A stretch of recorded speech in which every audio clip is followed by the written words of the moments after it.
இன்றைய மின்னல் நிகழ்ச்சியில் உங்களை சந்திப்பதற்கு மகிழ்ச்சி அடைகிறேன். நான் நினைக்கிறேன், இந்த நல்லாட்சியிலே தமிழ் பேசும் மக்களுக்கு என்ன கிடைத்ததென்றால் பேச்சு சுதந்திரம் கிடைத்திருக்கிறது. உரிமைகள் கிடைக்கவில்லை, அரசியல் தீர்வுகள் கிடைக்கவில்லை. அதனால் அந்த பேச்சு சுதந்திரம் என்பது கிடைத்திருக்கிறது. அந்த பேச்சு சுதந்திரம் இல்லாத காலத்திலும் மின்னலிலே நாங்கள் பல விடயங்களை பேசி வந்தோம். பேச்சு சுதந்திரங்கள் இல்லாத காலத்திலும் ஊடக சுதந்திரத்தை வைத்து பல விடயங்களிலே மின்னலில் வெளிக்கொண்டதனால் தான் இன்றும் மின்னல் மக்கள் மத்தியிலே பிரபஞ்சமாக மக்களின் ஆதரவுடன் இயங்கி வருகிறது. ஆனால் இன்று தமிழர்களுக்கான எந்தவித அரசியல் தீர்வும் இல்லாமல், எங்கே செல்கிறோம் என்று தெரியாமல், என்னத்துக்கு வாக்களித்தோம் என்று தெரியாமல் இருக்கின்ற பொழுது எங்களுக்கு கிடைத்திருக்கிற இந்த பேச்சு சுதந்திரத்தை கொஞ்சம் அதிகம் மின்னலில் பயன்படுத்துவதற்கு தீர்மானித்ததன் காரணமாக இன்று இந்த யுத்தத்தின் வெற்றி கொண்டாடிக்கொண்டு இருக்கின்ற காலகட்டத்தில், அதாவது தெற்கிலே யுத்தத்தின் வெற்றியும், ஆனால் வடக்கும் கிழக்கிலும் தமிழர்கள் இறந்ததற்கான மெழுகுவர்த்தி கூட கொடுக்கக்கூடாத என்ற நீதிமன்றங்களின் தடைகளும், ஒரு கற்பழிக்கப்பட்ட பெண்ணுக்கான நீதி கிடைப்பதற்காக மக்கள் வீதிக்கிறங்கி போராட வேண்டிய ஒரு நல்லாட்சியும் இலங்கையில் நிறைவேறிக் கொண்டிருக்கிறது. இதில் இன்றைய மின்னல் நான் நினைக்கிற வரலாற்றில் முக்கியமான ஒரு மின்னலாக இருக்கும். அதற்கு காரணம் ஜூனியர் சந்திரநேரு அவர்கள். இன்று அவரை நாங்கள் அழைத்திருக்கின்றோம். அவரை அழைத்ததற்கு காரணமும், இதற்கு முன்பு அவரை அழைத்திருக்கலாம். முன்பு அழைத்திருந்தால் அவராலும் வெளிப்படையாக பேசிடாமல் போயிருக்கும். பல உண்மைகளை உங்கள் முன் தர இயலாமல் போயிருக்கும். அந்த வகையில் நாங்கள் இன்று அவரை அழைத்திருக்கின்றோம். அவர் சொல்லப்போகின்ற உண்மையான கருத்துக்கள், இந்த யுத்தத்துக்கு பின்னால் ஏழாம் அறிவு என்ற தமிழ் திரைப்படத்திலே சிவகுமாரின் மகன் சூர்யா அவர்கள் இறுதியாக சொல்கிறார், 7-9 நாடுகள் சேர்ந்து ஒரு மனிதனை, ஒரு தமிழனை அழித்துவிட்டு யுத்தத்தில் வெற்றி பெற்றதாக கூறுவது எவ்வளவு கோழைத்தனம் என்கின்ற பொழுது, நான் தமிழ்நாட்டிலே திரையரங்கிலே இந்த வசனத்தை திரையிட்ட பொழுது பார்க்கின்ற பொழுது திரையிலே எழுந்து தமிழ்நாட்டு மக்கள் விசிலடித்ததையும் குரல் எழுப்பினதையும் கண்டேன். அந்த சிவகுமாரின் மகன் சூர்யா அவர்கள் 9 நாடுகள் சேர்ந்து கொன்ற தமிழன் என்று கூறியது விடுதலை புலிகளின் தலைவர் பிரபாகரன் அவர்களை. அதற்கு சான்று பகிர வேண்டியவர் இந்த ஜூனியர் சந்திரநேரு அவர்கள். அவருக்கு உண்மையில் தெரியும், ஆனால் அவர்களின் வாய்கள் கட்டப்பட்டிருந்தன. எனக்கு சர்வதேச ரீதியாக அவர் தனது கருத்துக்களை முன்வைத்திருப்பார். நினைக்க ஐக்கிய நாடு சபைகளுக்கும் தூதுர்வாலயங்களுக்கும் கருத்துக்களை முன்வைத்திருப்பார். ஆனால் இதில் வெளிவராத பிற உண்மைகள் இருக்கின்றன. அதை வெளிவருவதற்காக நாங்கள் அவரை இன்று அழைத்திருக்கின்றோம். அதேபோல் எமது மின்னலுக்கு பரிச்சயமான மௌலானா அவர்கள், குறிப்பாக நாங்கள் குறிக்கின்றோம், பொதுபல சேனா தலைவிரித்து ஆடுகின்ற பொழுது, அரசியல்வாதிகள் மௌனிகளாக இருக்கின்ற பொழுது, முஸ்லிம் சமூகத்தை மிடுக்கி எழுப்பி உங்கள் உரிமைகளுக்காக இந்த அரசியல் அமைச்சர்களுக்கு பின்னால் செல்லாதீர்கள் என்பதனை மின்னலை நிலைநாட்டுவதற்கு முஸ்லிம் அமைச்சர்கள் ஓடி ஒளிஞ்ச பொழுது, பள்ளிவாசலுக்குள் பன்றிகள் வெட்டி வீசப்பட்ட பொழுது ஓடி ஒளிஞ்ச பொழுது மௌலானா அவர்கள் எங்கள் மின்னல் நிகழ்ச்சியில் வந்து தனது கருத்துக்களுக்குரிய அவரையும், அதேபோல் சட்டத்தரணி கணேசராஜா அவர்களையும் நாங்கள் அழைத்திருக்கின்றோம். அவர் பல விடயங்களை பேசி வந்திருக்கிறார். அதாவது சட்டங்கள் தொடர்பான பல விடயங்களை பேசி வந்திருக்கின்றார். உண்மையில் எனக்கு வருகின்ற தொலைபேசி இலக்கத்தை நாங்கள் இங்கே தருகின்றோம். உங்களுக்கான கேள்விகளை நீங்கள் இங்கே கேட்டுக்கொள்ளலாம். இந்த தொலைபேசி இலக்கத்தை நீங்கள் அழுத்துவதனூடாக உங்களுடைய வினாக்களை நீங்கள் தொடுக்கலாம் என்று நாங்கள் கேட்டுக்கொண்டோம். முதலாவதாக நான் நேரடியாக வினாவுக்கு செல்லாமல் இருக்கிறேன். நான் ஏதோ ஒன்று புத்தகம் ஒன்றை நீங்கள் வைத்துக் கொண்டிருக்கின்றீர்கள். அதாவது என்ன புத்தகம் என்ற உண்மையில் இன்ட்ரடக்ஷன், இது உங்களால் தயாரிக்கப்பட்டதா எனக்கு தெரியவில்லை. யார் நீங்கள் தயாரித்தாலும் புத்தகம் ஒன்று தயாரித்தீர்கள். உண்மையில் உங்களிடம் கேட்கின்ற முதலாவது கேள்வியை, அதாவது விடுதலை புலிகள் அழிக்கப்பட்டதற்கு, விடுதலை புலிகள் அழிவதற்கு சர்வதேச வலைப்பின்னல் முக்கிய காரணமாக இருந்தது என்ற கருத்து இன்று புலம்பெயர்ந்த தமிழர்கள் மத்தியிலே வேரூன்றி காணப்படுகிறது. குறிப்பாக இந்தியா பிரதம மந்திரி மன்மோகன் சிங் அவர்களும், அதாவது வல்லரசுகள் தான் இதை அழித்தது, இதில் ஒரு என்ற கருத்து நிலவுகிறது. கடைசியாக நடந்த சரணடைவு, இறுதி யுத்தத்தின் சரணடைவுகள் கூட அவர்களின் உயிர்களுக்கு உத்தரவாதம் அளித்தது இந்த சந்திரநேருவோ அல்லது மஹிந்த ராஜபக்சவோ அல்ல. ஐக்கிய நாடுகள் சபையின் பிரதி தலைவர் விஜய் நம்பியார், இந்திய உயர்ஸ்தானிகத்தின் தலைவர் அலோக் பிரசாத் போன்றவர்கள் எல்லாம் உங்களுடன் தொலைபேசியில் அழைத்து இன்று கூட உங்களுடைய தொலைபேசி இலக்கத்தை டயலாக்கில் போய் எடுத்துவிட்டு வந்தால் அந்த இதை காட்டுகின்ற பொழுது எத்தனை தூதுருவாளர்கள் இந்த சந்திரநேருவுக்கு இன்றைய காய்க்க மாட்டார்கள் இல்ல. ஆனா அன்றைக்கு அடிக்கடி அடித்தது அதை விடுதலை புலிகள் தொலைபேசியில் அழைக்கின்ற பொழுது, செய்மதியில் அழைக்கின்ற பொழுது அந்த செய்மதியை கண்டுவிட்டு இப்படியே இப்படி இந்த போனை இப்படி வைத்த பல தமிழ் தேசிய கூட்டமைப்பு பாராளுமன்ற உறுப்பினர்கள் இன்றும் உயிரோடு வாழ்ந்து கொண்டும் இருக்கிறார்கள். உண்மையில் அன்றைய நடந்தது. உண்மையில் வணக்கம். என்ன இந்த இடத்துல இந்த நிகழ்வுக்கு கூப்பிட்டதுக்கு முதற்க நன்றி. போர் என்பது எங்கள் மிகவும் பொல்லாத விடயம். ஆனால் அந்த போரில் கலந்து கொள்வதை விட அந்த போரில் ஒரு பகுதியில் நான் பங்கு பெற்றுவேன் என்ற இடத்தில் நினைக்கும் போது என்னுடைய தூக்கம், அந்த கடைசி நிமிடங்களில் அங்கே எழுப்பப்பட்ட ஒலிகள், அழுகு குரல்கள் இன்னும் என்ற மனசுக்குள்ள போய்கொண்டிருக்கு. யுத்தம் முள்ளிவாய்க்கால் மட்டும் போனதை பற்றி நான் கதைக்கவில்லை. அங்கே போவதற்கு முதல் காரணியாக இருந்த சர்வதேசம் விடுதலை புலிகள் அளிக்க வேண்டும். அதாவது ஆஃப்டர் தட் செப்டம்பர் 11 எங்களுக்கு ஒரு பெரிய ஒரு இழப்பை கொண்டு வந்தது.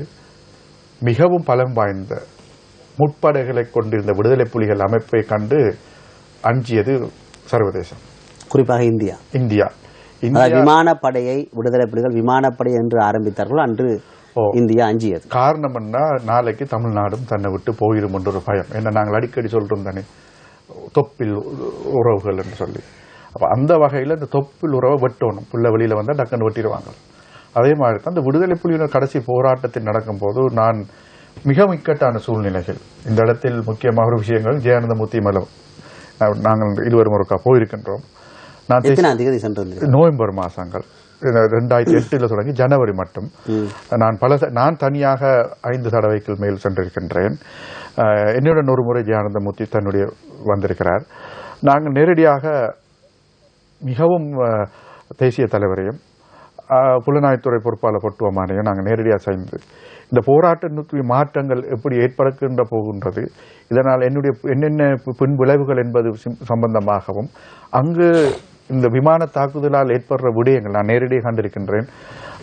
ஒரு முறை நான் அம்மானுடன் பேசிக் கொண்டிருக்கும் பொழுது கிபிரால் அடித்தவங்க, அப்போ அவங்க என்ன தூக்கி கொண்டு போயிட்டாங்க. அப்படி இருக்கும்போது இந்த விடயங்களை சர்வதேசத்தினுடைய பிரதிகளாக இருக்கின்ற எம்பசிஸ் இன்ஃபார்ம் பண்ணி சில விஷயங்கள் அதாவது இந்த படுகொலை நிறுத்துறதுக்கான வழிமுறைகள் செய்யுமாறு எனக்கு கேட்டிருந்தார். தேசிய தலைவர் ஊடாக நடேசனும் புலனாய்வுத்துறை பொறுப்பாளர் இருந்த பொட்டுவம்மானார்களும். காரணம் என்னுடைய அப்பாவின் நம்பிக்கை காரணமாக. அதில் இன்னொரு காரணம் ஒன்று இருந்தது. ஏன்னு சொன்னால் என்னிடம் மட்டும்தான் முறையாக பதிவு செய்யப்பட்ட செய்மதி தொலைபேசி என்கிட்ட இருந்தது. அதனால் கருத்து பரிமாற்றங்களை நாங்கள் செய்து கொண்டோம். அது மட்டுமல்ல, நான் கொழும்புக்கு வந்து கொழும்பில் உயர்த்தான எம்பசிஸை மீட் பண்ணி தமிழீழ விடுதலை புலியினுடைய செய்திகளை நான் உங்களுக்கு சொல்லியிருக்கிறேன். US embassy, British embassy, Norway embassy, German embassy, அதில் ஒர்க் பண்ணவர்களுடைய பெயர்களை நான் பிறகு நாங்கள் அடுத்த விஷயம். அவங்கள்ட்ட சொல்லப்பட்ட என்ன, ஒரு போர் நிறுத்தம் எங்களுக்கு தேவைப்பட்டது. அதில் நான் அமெரிக்கன் எம்பசி இல்லை, we need a breathing space. அதாவது மக்களுக்கு சுவாசிக்கிறதுக்கு ஒரு தருணத்தை கொடுக்கல். அதன் பின் நாங்கள் ஒரு இலங்கை அரசாங்கம் தன்னுடைய பக்கத்தை காட்டினால், அதாவது ஒரு சமாதானம் அல்லது போர் நிறுத்தத்தை காட்டினால் தமிழீழ விடுதலை புலிகள் அதுக்கு உபகாரமாக சில விடயங்களை செய்வதற்கான பொருந்துணர்வுகள் என்னிடம் சொல்லியிருந்தார்கள். எழுத்து மூலம் இல்லை, வாய் மூலம். அதுக்கான சில விஷயங்களை நாங்கள் பேசியிருக்கிறோம். அது மட்டுமில்ல, அது நவம்பர்ல தொடங்கி, அதாவது 2008ஆம் ஆண்டு நவம்பர்ல இந்த இதுக்குரிய ஆயத்தங்கள் தொடங்கப்பட்டது. ஆனால் 2009 பேசப்பட்ட நவம்பர் பேசப்பட்டது. சர்வதேசம் 2000 மே 8 மாதமா அதை கணக்கில் எடுக்காமல் இருந்தது. இழுத்தடி இது சர்வதேச முதலா பாட்டு. இதனால் இந்த நீங்கள் சொன்னீங்க, பொட்டு அம்மாவிடம் பேசிக் கொண்டிருக்கின்ற பொழுது கபீர் வந்து அடித்தது, அதில் பொதுமக்கள் இறந்திருந்தார்களா? இறந்தவர்கள் என்னென்று சொன்ன அவர்கள் வந்து அந்த ஆதாரங்களை நீங்கள் சர்வதேசத்திடம் கொடுத்தீர்களா? உதாரணமாக பார்த்தீங்கன்னா நீங்கள் கூறிய அமெரிக்கன் உயர்ஸ்தானிகள் அப்பொழுது இருந்தவர் ரோபர்ட் பிளேக், நினைக்கிறேன் பிரித்தானியாண்டு கூப்பிட்டு அப்போ இருந்தவர் டொமினிக் நினைக்கிறேன் டொமினிக் தான் பிரித்தானியாவின் உயர்ஸ்தானிகராக இருந்தார் டொமினிக் அவர்கள். அவர் பேர்ந்து இங்கிருந்து நேரடியாக அமெரிக்காவில் நியூயார்க்கில் பிரதி டெபுட்டி ஹை கமிஷனராக சென்றிருந்தார். That time was Mr. Dominic and Mr. Bart Lewington, Mr. Michael Tita and a few other people. அவங்க கொஞ்சம் பேரும் இருந்தவங்க. அப்போ நாங்கள் வந்து தனியால இல்லை, ஒரு டீம் ஒர்க்காக தான் இந்த நவம்பர் மாதத்திலிருந்து நாங்கள் ஒர்க் பண்ண தொடங்கினோம். ஸ்பெஷலி இந்த லேடி ஒரு பெண் வந்து இன்சார்ஜாக இருந்த ரோவுக்கு பிரபாமூர்த்தி அவங்களும் கூட நாங்கள் ஒர்க் பண்ண தொடங்க. என்ன சொன்னா உடனே அந்த செய்மதி தொடர்பு இருந்தபடியா அந்த கம்யூனிகேஷன் ஸ்கில் வந்து மிகவும் ஈஸியா இருந்தது. அதுக்குரிய எந்த தடங்களும் இருக்கவில்லை. விடுதலை புலிகளுடைய கருத்துக்களை வந்து எனக்கு அவர் சொல்லுவார்கள். அவர்கள் சொல்ற விடயங்களை வந்து நான் ஒரு மாஜி விடுதலை புலி உறுப்பினராக தான் இருக்க வேண்டிய இருந்தது. இப்ப இருக்கிற அந்த தேரர் அவர் இந்த அரசாங்கத்தில் இருக்கிறார் ரத்ன தேர் சொல்லுவார், கொட்டியன் வாண்டுவார் அடிக்கடி என்ன பார்த்து என்ன சொல் அந்த அளவுக்கு நாங்கள் ஒரு தொடர்பை ஏற்பட்டு இருந்திருந்தோம். ஆனால் விடுதலை புலி நடேசன் சொல்லியிருந்தார், கட்டாயம் நாங்கள் ஒரு முடிவு கொண்டு வருவோம், நாங்கள் ஒரு செய்தியை உங்களுக்கு தருவோம் உங்களூடாக, அந்த செய்திக்கு நீங்கள் ப்ரிப்பேராக இருங்கோ. அப்போ 24 மணித்தியாலமும் என்னுடைய கணனியும் என்னுடைய செய்மொழி தொடர்பும் அடுத்ததாக ஒவ்வொரு விடயங்களையும் நாங்கள் மிகவும் சிக்கலான இதில் வந்து நாங்கள் செய்து கொண்டு இருந்தோம். நாங்கள் அப்போ இந்த தருணத்தில் தொலைபேசி இலக்கத்தை நாங்கள் இங்கே மீண்டும் தருகின்றோம். இந்த தொலைபேசி இலக்கத்தின் ஊடாக மக்களுடைய வினாக்களை நீங்கள் தொடர்ந்து கொள்ளலாமா? அப்போ அந்த காலகட்டத்தில் வந்து மக்கள் அழுகுறல், மக்களுடைய பிரச்சனைகள், இப்படியான விஷயங்கள் புலித்தேவன் என்னுடைய தொடர்பில் பேசுவார்.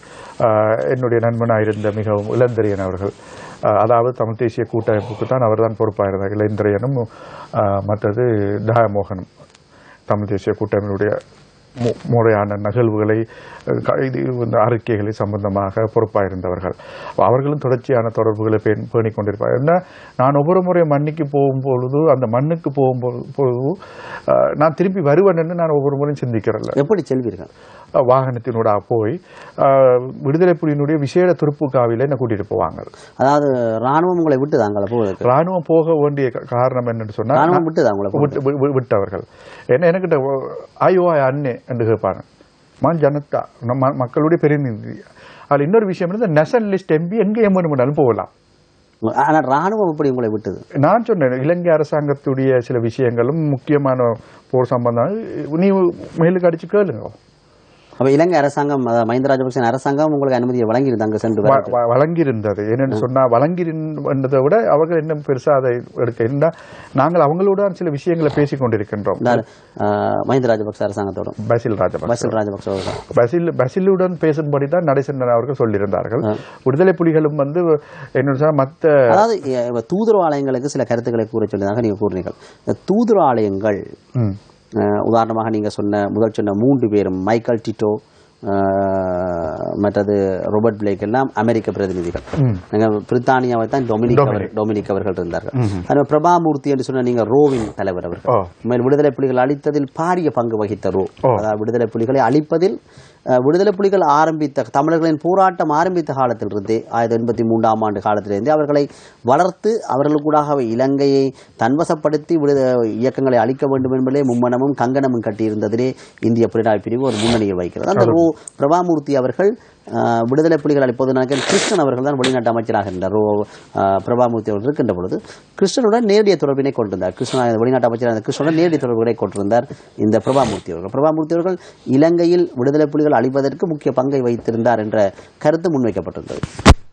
இந்த விடயங்களை நீங்கள் டொமினிக்கிடம் மற்றும் நீங்கள் பிரபாமூர்த்தி அவர்கள் ரோவின் தலைவராக இருக்கின்ற பொழுது, அதாவது எம்பசடராக இருந்தவர் அலோக் பிரசாத் அவர்கள், இந்திய ஹை கமிஷன் ஷியாம் வந்து பொலிட்டிக்கல் ஆஃபீஸர். ஆனால் எம்பசடராக இருந்தவர் வந்து அலோக் பிரசாத்துக்கிடையே இந்திய உயர்ஸ்தானிகளை 2 வகையான கையாள்வர் கொண்டு வந்து ரோ தனியாக தனது புலனாய்வு வேலையை பார்க்கும். அதைவிட அரசியல் அட்டாச்சி என்று வருபவர் அவர் அந்த வெளிநாட்டு அமைச்சுக்கான புலனாய்வு வேலைகளை பார்ப்பார். அவர் தான் நீங்க சொன்ன சாம் கருத்த ஒரு மனிதன். அவரும் வெள்ளையோரால் அவரும் வந்து விடுதலை சரளமா பேசக்கூடிய ஆக்களும் அந்த நேரம் பல தமிழ் ஆபீசர்களை இங்கே வைத்திருந்தார்கள். பிரதி உயர்ஸ்தானிகளாகவும் இருந்தார்கள். அவர்கள் இந்த கருத்தை எந்த வகையில் எடுத்துக்கொண்டார்கள்? நீங்க புரியா மக்கள் அழிகிறார்கள், மக்கள் அழிவது என்பது வந்து நான் சொல்லித்தான் தெரிய வேண்டிய அவசியம் இல்லை.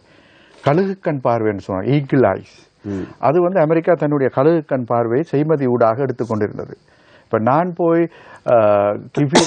கஃபீர் அடிச்சு மக்கள் சாகுறாங்கன்னு சொன்னா அது அவங்களுக்கு தெரிஞ்ச விஷயம். கிஃபீர் மேலே எழும்பும் போதும் லேண்ட் பண்ணக்குள்ளேயும் அமெரிக்கனுக்கும் இந்தியாவுக்கும் தெரியும். ஏன்னா அவங்களுக்கு அந்த ஷெட்யூல் தெரியும் என்னென்ன டைமில் போவாங்க. அங்கே நடந்த சம்பவம் என்று சொன்னால் ஒரு பிரீத்திங் பேஸ், ஏற்கனவே நான் சொன்ன மாதிரி ஒரு சமாதானத்தை ஏற்படுத்தி அதனூடாக ஒரு விடுதலை புலிகள் தங்களுடைய கடைசி முயற்சியின் சில விஷயங்களை செய்யணும் என்ற நிகழ்வும் அந்த மக்களை அதிலிருந்து சில அழிவுலேருந்து காப்பாற்றுறதுக்கான சில விஷயங்கள் செய்யணும் என்று முற்பட்டவர்கள். அதை எப்படி மக்கள் ஏற்றுக்கொள்றாங்க எனக்கு தெரியாது. ஆனால் என்னூடாக கொடுக்கப்பட்ட அந்த ஒவ்வொரு செய்திகளும் சர்வதேசம் வந்து ஓமோம் will see will look after that matter என்ற ஒரு போக்கிலேயே அவங்களுக்கு அதை காய்ச்சி கொண்டிருப்பார்கள். அப்போ நான் டெய்லி ஹில்டன்லேயும் சினமன் கிராண்ட்லேயும் நோர்வே எம்பசிலையும் போய் நான் இதை ப்ரீத் பண்ணுவேன். இப்படி இந்த மாதிரி மிஸ்டர் நடேசன் காலையில் கதைச்சார், இலங்கை அரசாங்கத்தை காய்ச்சி இந்த இடத்துல செல் பண்ணவனா மக்கள் அழிகிறாங்கன்னு சொல்ல சொன்னால் வி நோ தட் என்று சொல்லுவாங்க ஒழிய அந்த மக்களை வந்து காப்பாற்றுறதுலேருந்து சர்வதேசம் கொஞ்சம் பின்வாங்கியாத்தான் இருந்தது. விளங்குதானே? அப்போ என்னன்னு சொன்னால் சர்வதேசம் ஒரு முடிவு எடுத்தது. அதாவது விடுதலை புலிகள் இருக்க மட்டும் சர்வதேசம் என்பதை விட இந்தியா முடிவெடுத்திருந்தது. இந்தியாவின் கட்டுப்பாட்டுக்குள் அமெரிக்காவும் பிரித்தானியாவும் அடங்கியிருந்தது. இந்தியா வந்து விசேஷ ஒரு புலனாய்வு பிரிவினை பிரபாமூர்த்தி என்ற ஒரு புலனாய்வு பிரிவினரை அனுப்பியிருந்தார்கள். விடுதலை புலிகள் அளிப்பதற்கான சிரத்தினை கைகாரியத்தை செய்வோம். அவர்கள் அழிந்தவுடன் அவரை எடுத்து விட்டார்கள். அது மட்டும் இல்ல, அந்த கடைசி நிமிடங்கள்ல அந்த அதாவது மே 19 மட்டும் அந்த யுத்தம் நிறைவு வர மற்றும் அந்த யுத்தத்தில் பங்கு பெற்ற அனைத்து உயர் அதிகாரிகளும் சர்வதேச எம்பசிஸில் இருந்து அனைவரும் உடனடியாக மாற்றம் செய்யப்பட்டார்கள். மைக்கேல் டிட்டார் மாறப்பட்டார், பார்ட் லூவிங்டன் மாற்றப்பட்டார், ஜெர்மன் எம்பசியில் வேலை செஞ்ச ஹெக்மன் உடனடியாக மாற்றப்பட்டார். எங்களுடைய கடைசி நிமிடங்களில் தொடர்பாக இருந்து நாங்கள் வேலை செஞ்ச அவ்வளவு பேரும் மாற்றப்பட்டார்கள், உடனடியாக மாற்றப்பட்டார். அதாவது எவரவர் விடுதலை புலிகள் கடைசி நேரத்தை யுத்தம் முடியும் நாங்கள். ஆனால் சர்வதேசத்தில் ஒரு வசனம் கூறப்பட்டது விடுதலை புலிகளுக்கும், நாங்கள் நிச்சயமாக மக்கள் அழிவு கூடுகின்ற பொழுது நிச்சயமாக நாங்கள் தலையிடுவோம் என்ற வசனம் வந்து பேசப்பட்டதானே? இல்லை, நடேசன் எனக்கு காய்க்கக்குள்ள ஒரு விஷயத்தை சொல்வார். அதாவது ஒரு விஷயம் அடிக்கடி நாங்கள் பேசிக்கொண்டு சொல்வார், அங்கிள் சாம் என்றது ஒரு கோட் வேர்ட். அங்கிள் சாம் தி ப்ராமிஸ்ட் அஸ், அதாவது எங்களுக்கு ஒரு நம்பிக்கையை தந்திருக்கிறார். அங்கிள் சாமின் ஊடாக, அப்போ அங்கிள் சாம் என்று இங்கே எல்லாருக்கும் சின்ன பிள்ளைக்கும் தெரியும். அங்கிள் சாம் என்றால் யாரு? அமெரிக்கன்ஸ். அப்போ அவங்க அமெரிக்காவின் ஊடாக சில உண்மை அவங்களுக்கு கொடுக்கப்பட்டது எனக்கு தெரியும். அதாவது நீங்கள் ஒரு நிறைவுக்கு வாருங்கள், உங்களோட உயிருக்கு நாங்கள் உத்தரவாதத்துடன் நாங்கள் சில விஷயங்களை செய்யலாம். அது என்ன பேசப்பட்டது நடேசன் அண்ணனுக்கும் புலித்தேவன் அவர்களுக்கு தான் தெரியும்.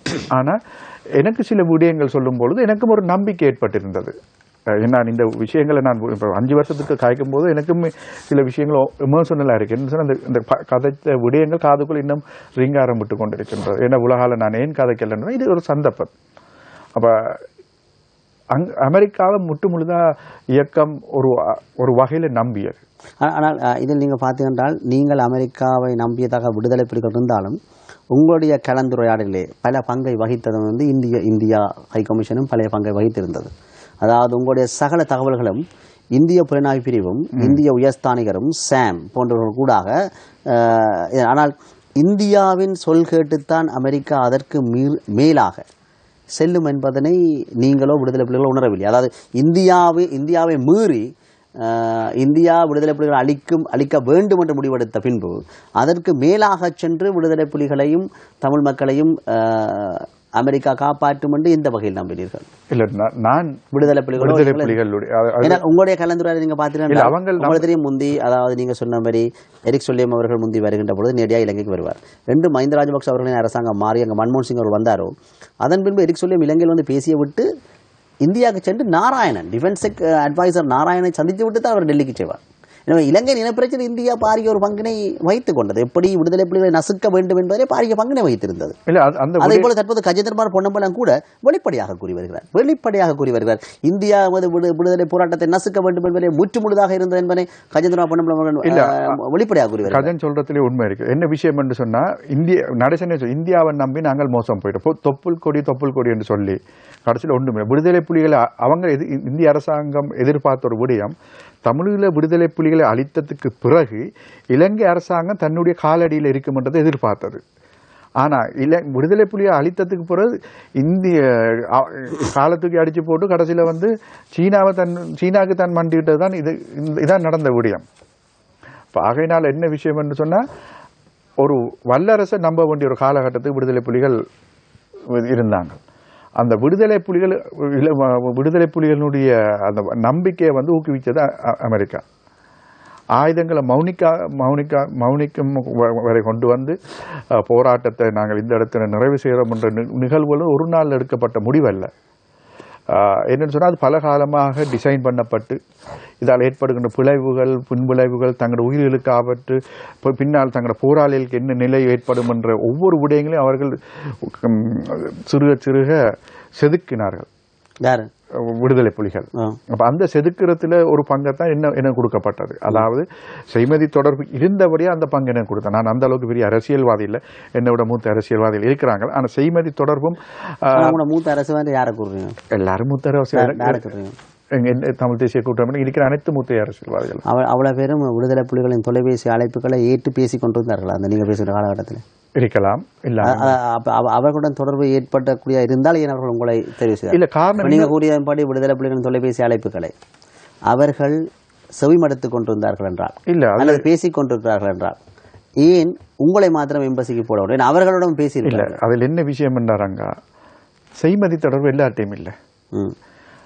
வன்னிக்குள்ள இருந்து கொண்டு மொபைல் வேலை செய்யாது, எல்லாம் நெட்வொர்க் எல்லாம் டிஸ்கனெக்டட்.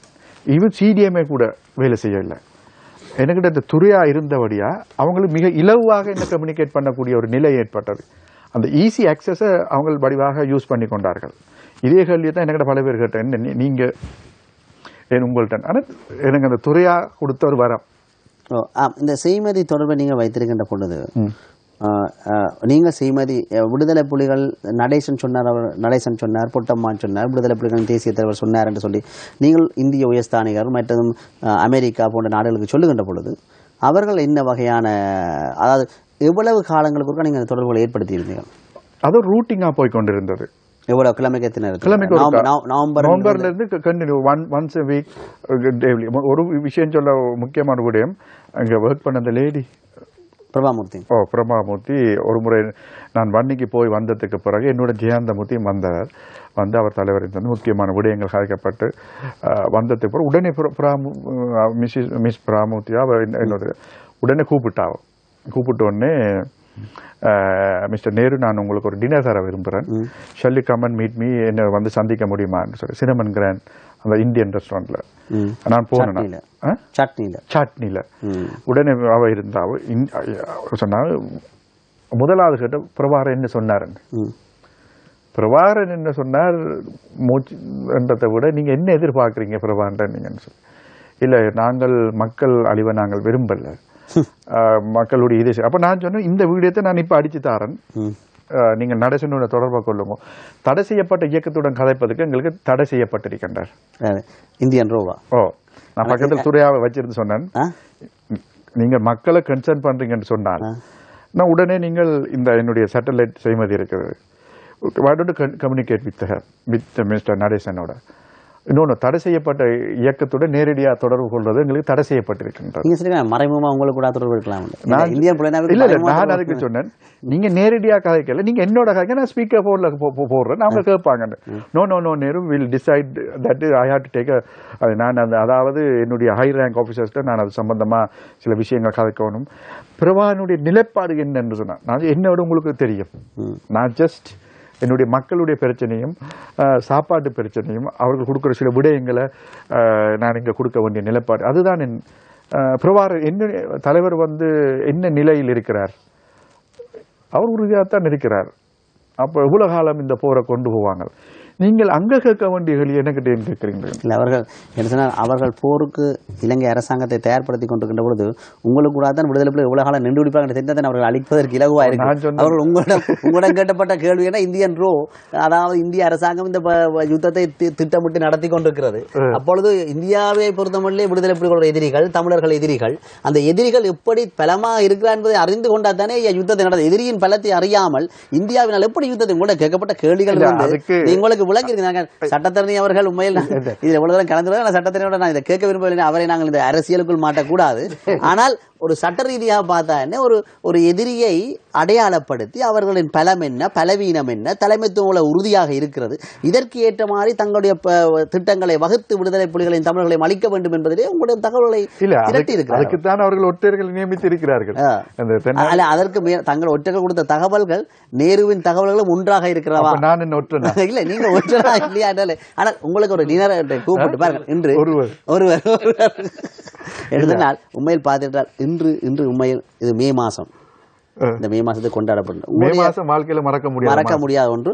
இதைவிட பல இளமறைவில் இருந்த தகவல்கள் உண்மையில் வெளியில் வர வேண்டிய காலம் என்று சொன்னால், எல்லா இடமும் வந்து இந்த யுத்தத்தின் பின்பு, அதாவது என்றுமே இல்லாத பொழுது இனப்படுகொலைகள் இடம்பெற்ற ஒரு நிகழ்வு. இதில் நவம்பரில் இருந்து நீங்க கூறுகிறீங்க, நவம்பரில் இருந்து இந்த இன அழிவை சர்வதேசம் அறிந்திருந்தது என்றால், இப்பொழுது சில பேர் கூறுகிறார்களா, எங்கள் பிரச்சனையை சர்வதேசம் பார்த்துக்கொள்ளும், இந்தியா பார்த்துக்கொள்ளும் என்று சொல்லுகிற அரசியல் கட்சிகளுக்கு இது ஒரு பாடமாக. இந்தியா என்று ஐயா பார்த்துக்கொண்டிருந்தது. அதாவது தமிழரனை தலைநிமிர விடாமல் இந்தியா பார்த்துக்கொள்ளும். இல்ல, இந்தியா பார்த்துக்கொண்டு சொல்ற உண்மைதான். ஏன்னா இந்தியா பார்க்கும், ஆனா ஒன்றும் செய்யாது. பார்க்கறது தான் அவங்க, அதாவது ஒரு மெச்ச பார்ப்பாங்க, ஆனா விளையாட மாட்டாங்க.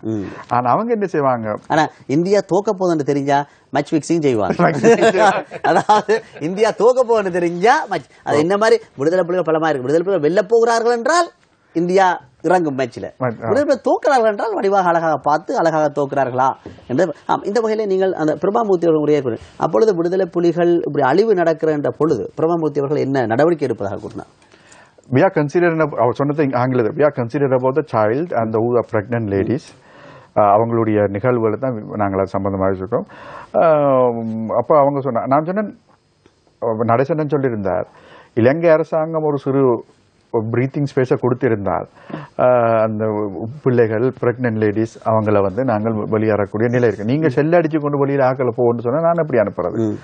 அப்ப இதை சொல்லும் நேரு அவங்களுக்கு, நாங்கள் மக்களை வச்சு கொண்டிருக்கவில்லை, ஆனால் சில விஷயங்கள் எங்களை கைமீறி போய்கொண்டிருக்கின்ற என்ற ஒரு நிலப்பாடு. நான் எல்லாத்தையும் நான் சொல்ல முடியாது என்று சொன்னால், நான் மார்னிங் வந்து ஜெர்மன் எம்பசியில் போய் கதைப்பேன். அப்புறம் அதுக்கு பிறகு எல்லாரும் வந்து என்னோட கதை கேட்டதான் ஒழிய அந்த மக்களை காப்பாற்றுறது. இடைவெளியின் நிகழ்ச்சியை தொடர்ந்து நடத்துவோம்.